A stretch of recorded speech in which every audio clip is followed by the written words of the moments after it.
by 2032, they want 60% of urban delivery trucks to be electric and 25% of long-haul trucks to be electric. Yet the regulatory load that the Biden administration, as well as in my home state, wants to make it harder to buy trucks. They have a necessary federal excise tax. Guess what? Every trucker out there, whether they have an 8th grade education or high school education, knows they're likely not to have a job in the next 3, 4, 5 years. So how do you address that?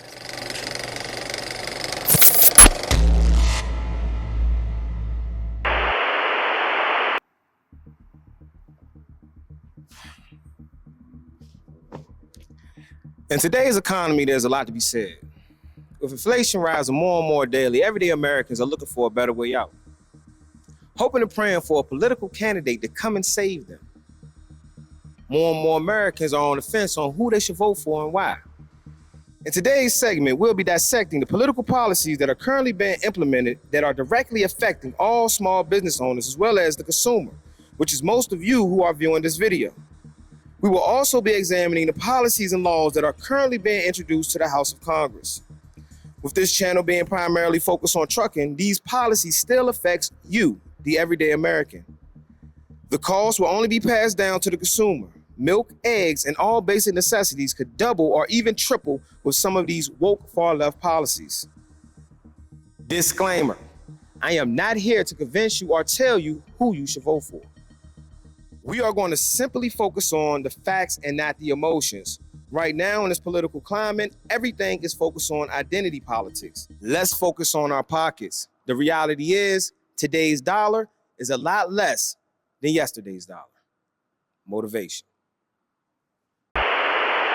Joining me is Louis Pugh. He spent 25 years as a trucker and joins me now. Louis, would these new rules put you out of business? Yeah, they will put our members. I work for OIDA. We represent 150,000 small business truckers out there.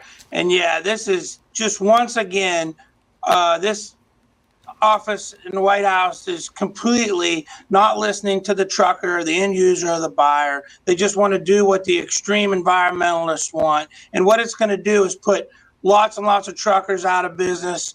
And no one even wants to talk about all the challenges and operational challenges that come with these trucks. Whenever you're dealing with conflict, pull out a Venn diagram, right? And so, you know, the 3 circles. They want, by 2032, they want 60% of urban delivery trucks to be electric and 25% of long-haul trucks to be electric. That's by 2032. You're laughing. You don't think you can meet those standards? Where are we going to charge them? That's my first question. I am the one, the way your son don't need a gun to get me. I mean, the city, there was a company in Joliet, Illinois, was going to put a terminal in for 30 trucks.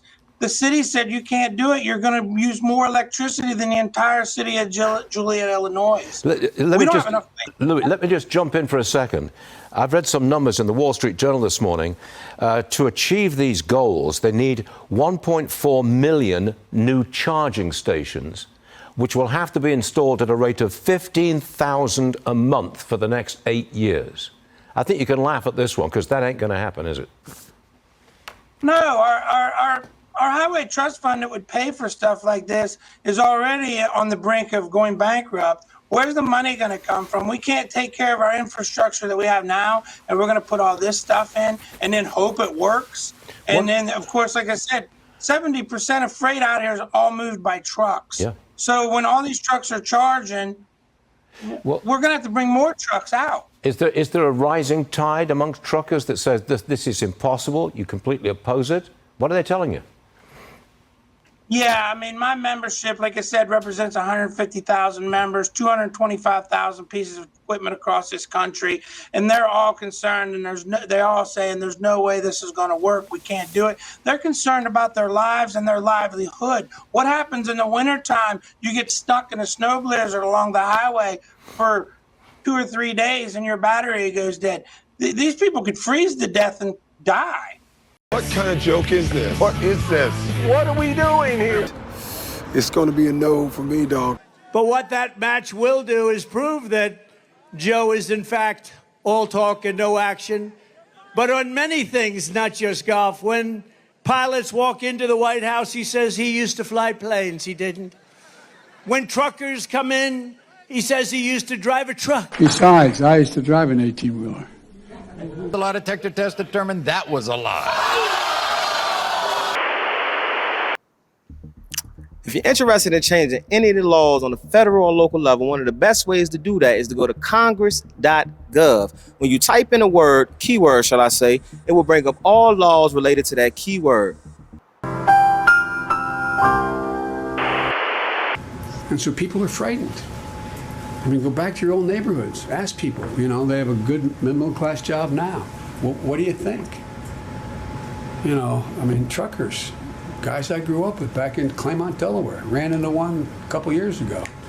And he comes up and goes, "Joey, baby," grabs my cheek and said, "How you doing?" I wouldn't have recognized, but the Secret Service was going to shoot him. But anyway, I said, "How you doing? You still driving?" He said, No.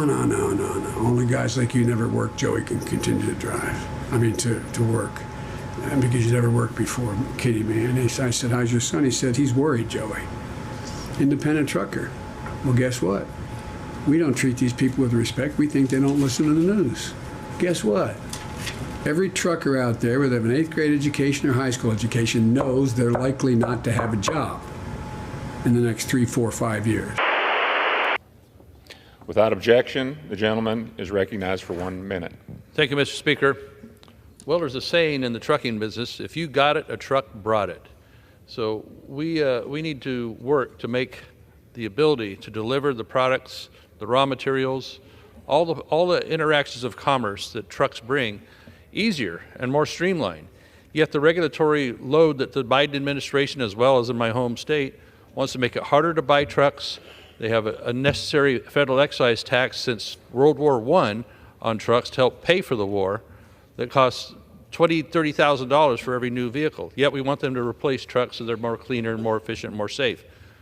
And burdensome regulations on driver duty time. They want to put speed limiters upon them so that trucks can't stay with traffic. All these burdens that make it much more difficult to deliver what you want.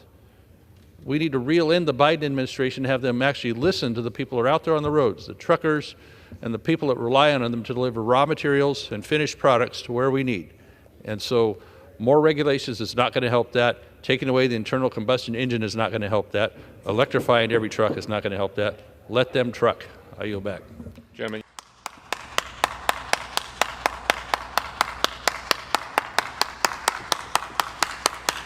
We don't treat these people with respect. We think they don't listen to the news. You exist in the context of all in which you live and what came before you. Well, that's it for today's segment. Hope y'all enjoyed that. Like I said, it's for educational purposes only, man. I'm not here to tell you, your mom or your dad or your friends or anybody who to vote for. All right? You make that informed decision on yourself. But if you're interested in trucking, you want to know how to be successful in, box trucking, delivery, logistics, period, get down in that description box. I have a Patreon. Sign up for the Patreon. We got a lot of great things going on over there, as well as I do consultations on Calendly. So, yeah. Till next time, y'all.